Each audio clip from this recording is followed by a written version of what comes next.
Interview देण्या अगोदर तुम्हाला भीती वाटते का? खूप स्ट्रेस किंवा पॅनिक झाल्यासारखं वाटतं का?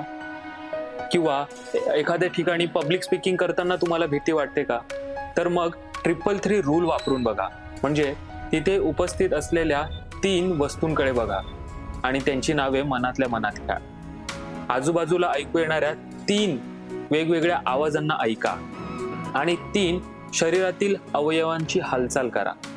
याच्याने काय होईल, तुमचं या आधी जे भीतीवर लक्ष होतं, ज्याच्यामुळे तुम्हाला भीती वाटत होती, तिथून तुमचं लक्ष निघून तुम्ही वर्तमान काळात याल, प्रेझेंटमध्ये. त्याच्यामुळे तुमची भीती हळूहळू कमी होऊन जाईल आणि ज्या कामासाठी म्हणजे इंटरव्ह्यूसाठी किंवा पब्लिक स्पीकिंग जर तुम्ही करत असाल तर ते आरामशीर देऊ शकाल.